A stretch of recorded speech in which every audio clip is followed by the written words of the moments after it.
உலகம் முழுவதும் வாழக்கூடிய ஸ்பிரிச்சுவல் டிவி நேயர்கள் அனைவருக்கும் உங்கள் தாம்பரம் ஸ்ரீ வாராகி ஈசநேசன் சுவாமியுடைய நல்லாசிகள், வாழ்த்துக்கள். ஜெய் வாராகி, ஜெய் ஜெய் வராகி. அன்பு நேயர்களே, ஒரு முக்கியமான தலைப்பை எடுத்து, ஒரு பக்கம் புதிய தமிழ் வருஷப்பிறப்பு பிறக்குது. புதிய தமிழ் வருடம், தமிழ் வருஷப்பிறப்பு பிறகு. புதிய வருஷப்பிறப்பு பிறக்கும் போது அன்னைக்கு தான் பஞ்சாங்க படலம்னு ஒன்று படிப்பாங்க. அப்போ அந்த புதிய பஞ்சாங்கத்தில் என்னெல்லாம் கிரக அமைப்புகள் இருக்கு, அந்த கிரகத்துடைய சாரங்கள் என்னென்ன இருக்கு, எந்தெந்த மாதம் எந்தெந்த கிரகம் உச்சம் அடையுது, வக்ரம் அடையுது, வக்ர நிவர்த்தி அடையுது, அஸ்தங்கம் அடையுது, எந்த பக்கம் கிழக்கு திசையில் உதிக்குதா, மேற்கு திசையில் அஸ்தங்கம் ஆகுதா, இது எல்லாவற்றையும் தீர்மானிக்கக்கூடியது தமிழ் புத்தாண்டு தான். அதே போல இந்த தமிழ் புத்தாண்டுலேருந்து ஒரு 10 நாள் தள்ளி மிகப்பெரிய மாற்றம், குரு பெயர்ச்சி நடக்குது. இப்போ அதுலேருந்து ஒரு மாதம் தள்ளி சனியுடைய வக்ரம் ஆரம்பிக்குது. அப்போ இந்த 3 பெயர்ச்சிகளையும் உள்ளடக்கி, குறிப்பாக இந்த தமிழ் புத்தாண்டு மற்றும் குரு பெயர்ச்சி, இந்த இரண்டும் சேர்த்து தமிழ் புத்தாண்டு ராசிக்கும் தனியாக நம்ம ராசி பலன்கள் சொல்லியிருக்கிறோம், குரு பெயர்ச்சிக்கும் நம்ம தனியாக ராசி பலன் சொல்லியிருக்கிறோம். ஒவ்வொரு ராசிக்கும் 12 வீடியோ தனியாக போட்டிருக்கிறோம். இது இல்லாமல் இந்த தமிழ் புத்தாண்டாலும் அந்த கிரக அமைப்புகள், கிரக மாற்றங்கள் மற்றும் இந்த வருஷம் முழுவதும் நாம சொல்லக்கூடியது 2025 மே மாதம் வரையிலும் பொருந்தும். அப்போ இந்த ஒரு வருட தமிழ் புத்தாண்டு, ஒரு வருட குரு பெயர், இந்த இரண்டையும் சேர்த்தால் அடுத்த ஒரு வருட காலம் உங்களுக்கு எப்படி இருக்கும் அப்படிங்கிறது தான் இந்த பதிவின் நோக்கம். அப்போ இது ஷார்ட் பீரியட் இல்லைங்க, ஒரு லாங் பீரியட். அடுத்த ஒரு வருஷம் உங்களுக்கு எப்படி இருக்கணும் நீங்க தெரிஞ்சுக்கணுமா, கண்டிப்பா ஸ்கிப் பண்ணாம இந்த வீடியோவை பார்க்கணும். தமிழ் வருஷ பிறப்பை பொறுத்தவரையிலே மிக சிறப்பான முறையில் கிரக மாற்றங்கள் எல்லாம் அற்புதமா அமைஞ்சிருக்கு. காலபுருஷனுக்கு 2வது வீட்டிலே இருக்கக்கூடிய குரு பகவான், அதுவும் சுக்கிரனுடைய வீட்டில் இருக்கக்கூடிய குரு பகவான், அற்புதமான யோகம். நல்ல பொருளாதார வளர்ச்சி இருக்கும். நாட்டில் பொறுத்தவரையிலும் உலகத்திற்கே கூட நல்ல பொருளாதார வளர்ச்சிகள் இருக்கும், பண கஷ்டங்கள் இருக்காது. இப்போ நிறைய மேலை நாடுகளில் பார்ப்போமே ஆனால் பண கஷ்டங்கள் இருக்கு, பொருளாதார மாற்றங்கள் இருக்கு, அதனால பொருளாதார இழப்புகள் இருக்கு. இதெல்லாம் வச்சு பார்க்கின்ற பொழுது அங்கே என்ன நடக்குதுன்னா, பொருளாதாரத்தில் நிறைய மாற்றங்கள் அங்கே ஏற்படுகிறது. வேலை இழப்புகள், வருமான இழப்புகள், இதெல்லாம் அங்கே ஏற்படுது. அப்போ இதனால வரக்கூடிய மாற்றங்கள் எல்லாம் எப்படி உங்களுக்கு அமைய போகுது? குரு பகவான் சுக்கிரனுடைய வீட்டில், அதுவும் காலபுருஷனுக்கு 2வது வீட்டில் அமைந்திருக்கிறார். உலக பொருளாதாரம் சிறப்பானதாக இருக்கும். அதே போல தங்கத்தின் விலை பல மடங்கு உயரும். எனக்கு தெரிஞ்சு 2025க்குள்ள 10,000 ரூபாயை கூட தங்கத்தின் விலை தொடுவதற்கு வாய்ப்புகள் உண்டு. ஏன்னா குரு வீட்டில் நிற்கக்கூடிய, சுக்கிரன் வீட்டில் நிற்கக்கூடிய குரு பகவான், குரு சுக்கிரன் அங்க காம்பினேஷன் ஏற்படுது. அப்போ தங்கத்தின் விலை அடுத்த ஒரு வருட காலத்திலே 10,000 ரூபாயை தொடுவதற்கு கூட வாய்ப்புகள் உண்டு. அதே போல கச்சா எண்ணெய் ஆகட்டும், அல்லது அந்நிய செலாவணி, உலகத்தின் ஏற்றுமதி இறக்குமதி, ஷேர் மார்க்கெட்டு, இவை எல்லாமே சிறப்பான முறையில் நல்ல முன்னேற்றத்தை தரக்கூடிய வகையில் அடுத்த ஒரு வருஷம் அமைய போகுது. அப்போ சாதாரண விவசாயிகளாக நீங்கள் இருக்கிறீங்க, ஒரு விவசாயம் பண்ணுறீங்க, அல்லது ஒரு சிறு தொழில் பண்ணுறீங்க, ஒரு ஸ்மால் ஸ்கேல் இண்டஸ்ட்ரி வச்சுருக்கிறீங்க, சிறு தொழில் பண்ணக்கூடியவங்க, குறு தொழில் பண்ணக்கூடியவங்க, சின்ன சின்ன ஃபேக்ட்ரிஸ் வச்சு நடத்தக்கூடியவர்கள், சுய தொழில் செய்யக்கூடியவர்கள், அப்போ இவங்க எல்லாருக்குமே கூட அடுத்த ஒரு வருட காலம் தமிழ் வருஷ பிறப்பு மற்றும் இந்த குரு பெயர்ச்சி, இவை இரண்டும் சேர்த்து பார்ப்போமேயானால் இவை இரண்டுமே வருமானத்திற்கு குறைவிருக்காது. நல்ல முறையில், சிறப்பான முறையில் வருமானங்கள் சிறப்பானதாக இருக்கும். அதே சமயம் வரவு சிறப்பா இருக்கும்னு சொல்றோம். செலவீனங்கள் எப்படி இருக்கும்னாக்கா, செலவீனங்கள் இன்னைக்கு இருக்கிற மாதிரி 2 மடங்குல 3 மடங்கு உயர்வதற்கு வாய்ப்புகள் உண்டு. ஏன்னா சனி பகவான் ஆட்சி பெற்று காலபுருஷனுக்கு 11வது வீட்டிலே அவர் அமைந்திருக்கிறார். அப்போ உலக பொருளாதாரங்கள் அடுத்த ஒரு வருஷம் வளர்ச்சி அடைய போகுது. அதே சமயம் செலவுன்னு பாத்தீங்கன்னாக்கா 2 மடங்கு அதிகரிக்கும். அப்போ ஒரு பக்கம் பொருளாதார வளர்ச்சி, குடும்ப வளர்ச்சி, சேமிப்பு கூடும். இன்னொரு பக்கம் பார்த்தீங்கன்னா செலவீனங்கள் அதிகரிக்கும். அப்ப செலவீனங்கள் அதிகரிக்கும் போது கடன் சுமைகள், கடன் பிரச்சனைகள் அதிகரிக்க வாய்ப்புகள் உண்டு எனதருமை நேயர்களே. அப்ப கடன் சுமைகள் அதிகரிக்கும், வட்டி விகிதங்கள் அதிகரிக்கும். அப்ப இந்த மாதிரி நம்ம ஒரு ராசிக்கும் தனித்தனியா வேலை வாய்ப்பு எப்படி இருக்கும், பொருளாதாரம் எப்படி இருக்கும், தொழில் அமைப்புகள் எப்படி இருக்கும், ஒரு ராசிக்கும் தனித்தனியா இப்ப நம்ம பொதுவா பார்க்கிறோம். முதல் 7 நிமிடங்கள் பொதுவான பலன்கள். அப்போ கடைசியாக சொல்லக்கூடிய 5 நிமிட பலன்கள் ஒரு ராசிக்கும் அது எப்படி அமைய போகிறது அப்படின்னு நம்ம பார்க்க போறோம். அப்போ குறிப்பா வருமானங்கள், உத்தியோகங்கள் பல மடங்கு கூடும். அரசியல் மாற்றங்கள் எதுவும் நிகழாது. ஆனால் குறிப்பிட்ட அரசியல் தலைவர்களின் உயிருக்கு ஆபத்து உள்ளது. குறிப்பிட்ட அரசியல் தலைவர்களின் ஆயுள் பங்கங்களுக்கு வாய்ப்பு உள்ளது. அது மிகப்பெரிய மாற்றத்தை, அது ஒரு மிகப்பெரிய ஒரு இயக்கத்தை, தாக்கத்தை ஏற்படுத்துவதற்கான வாய்ப்புகள் உண்டு. உலக அளவில் நடக்கக்கூடிய அந்த போர் பதற்றங்கள் எல்லாம் குறைவதற்கு வாய்ப்புகள் உண்டு. ரஷ்யா போராகட்டும், அல்லது இஸ்ரேல் போராகட்டும், உக்ரைன், இந்த போர் பதற்றங்கள் எல்லாம் குறைவதற்கு வாய்ப்புகள் உண்டு. குறிப்பா நம்முடைய இந்திய நாட்டின் பெருமை இன்னும் வளர்ச்சி அடையும். உலக நாடுகளில் நம்முடைய பாரத தேசத்தின் முன்னேற்றம் அதிக முக்கிய பங்கு வகிக்கும். இனிமே அடுத்து பார்க்கக்கூடிய செய்திகள் எல்லாம் உங்க குறிப்பிட்ட ராசிக்கு எப்படி இருக்குன்னு பார்க்கலாம். வாருங்கள். அன்பார்ந்த மிதுன ராசி அன்பர்களே, மிதுன ராசியை பொறுத்தவரையிலே அடுத்த 1 வருட காலம் நல்ல யோகமான காலமாக அமையப் போகுது. எப்படி மிதுன ராசிக்கு அடுத்த 1 வருஷ காலம் யோகமாக இருக்கும்னு கேட்டிங்கன்னா, செலவீனங்கள், வீண் விரயங்கள் குறையும். இப்போ மிதுன ராசியை பொறுத்தவரையில் ஓரளவுக்கு பிஸ்னஸ் இப்போ பரவாயில்ல. முன்னைக்கு இப்போ பரவாயில்ல சாமி, பிஸ்னஸ் ஓரளவுக்கு டெவலப் ஆகிருக்கு. வேலையும் இப்போ கொஞ்சம் பரவாயில்ல சாமி. அதே போல் வருமானமும் இப்போ கொஞ்சம் பரவாயில்ல, முன்னுக்கு வந்திருக்கு.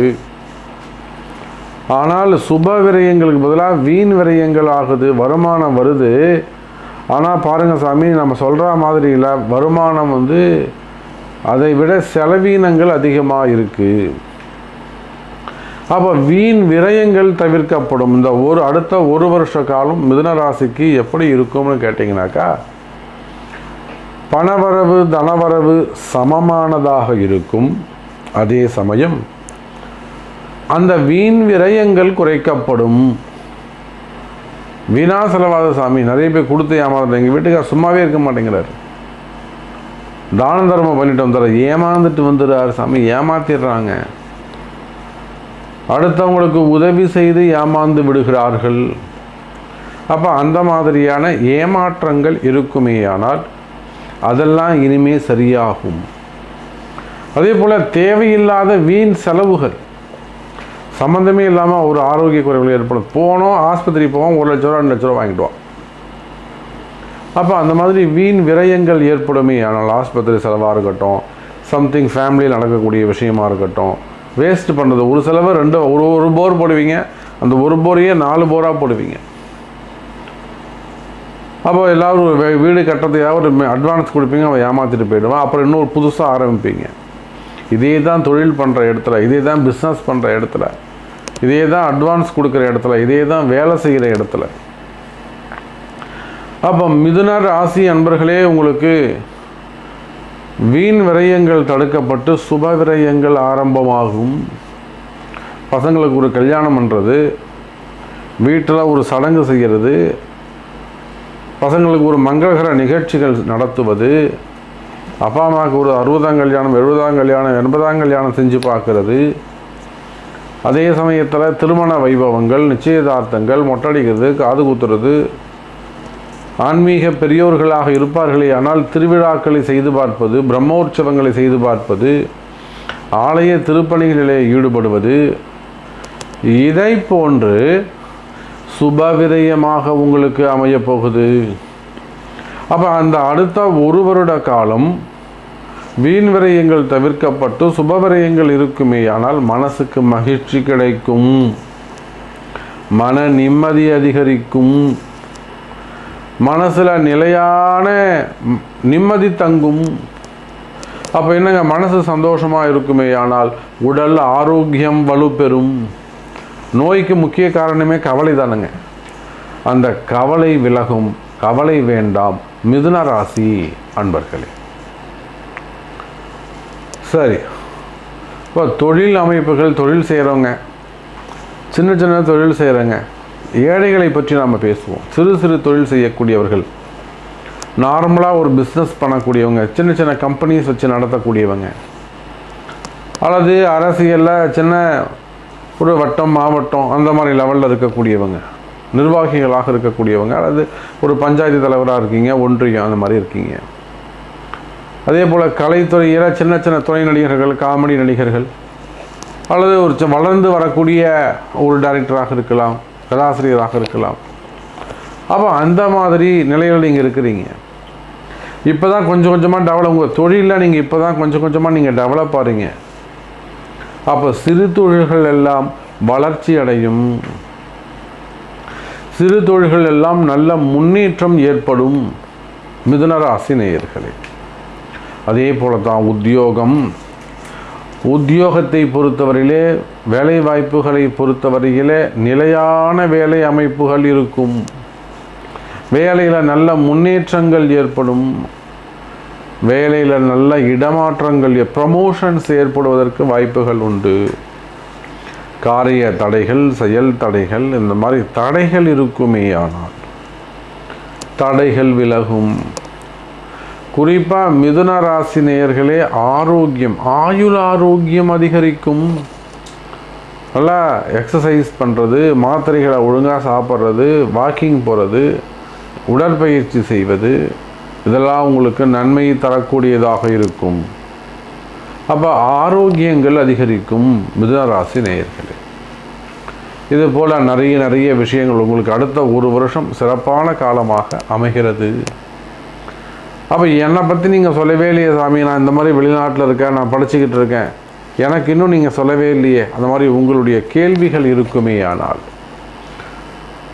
எனக்கு கொஞ்சம் சொல்லுங்கள் சாமி, இது சந்தேகமாக இருக்குது அப்படின்னு உங்களுடைய கேள்விகள் இருக்குமே, ஆனால் தொடர்பு கொள்ளுங்கள் என்பதை தெரிவித்துக்கொண்டு மற்றொரு புதிய பதிவில் உங்களை சந்திக்கிறேன். நன்றி. நமச்சிவாயம். ஜெய்வராய்.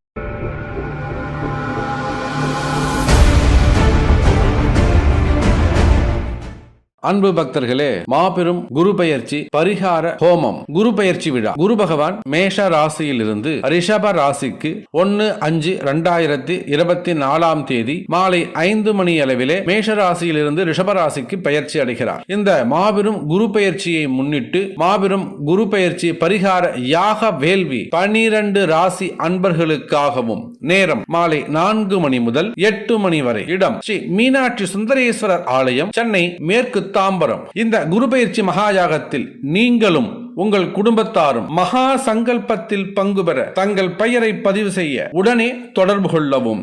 இந்த குரு பெயர்ச்சி மகாயாகத்தில் பலன் பெறும் ராசிகள் கன்னி, விருச்சகம், மகரம். கட்டாயம் பரிகாரம் செய்ய வேண்டிய ராசிகள் மேஷம், ரிஷபம், மிதுனம், கடகம், சிம்மம், துலாம், தனுசு, கும்பம், மீனம். உலகம் முழுவதும் நீங்கள் எந்த இடத்தில் வசிப்பவர் ஆயினும் உங்களுக்காக விசேஷமாக 10,008 முறை மந்திர ஜபமும் 1008 முறை யாக வேள்வி ஆகுர்த்தியாகவும் மிகவும் பக்தி சிரத்தையோடு உங்கள் தாம்பரம் ஸ்ரீ வாராகி ஈசனேசன் ஸ்ரீ வாராகி பீடம் சார்பாக இந்த குரு பெயர்ச்சி மகாயாகம் நடைபெறுகிறது. உங்களுடைய எல்லா கஷ்டங்களும் விலகுவதற்கும் வாழ்க்கையில் அடுத்த ஒரு வருடம் உங்களுக்கு சூப்பராக அமைந்திடவும் கட்டாயம் இந்த குரு பெயர்ச்சி யாகத்தில் கலந்து கொள்ளுங்கள். தொலைபேசி எண் 9710785025 7904373 216.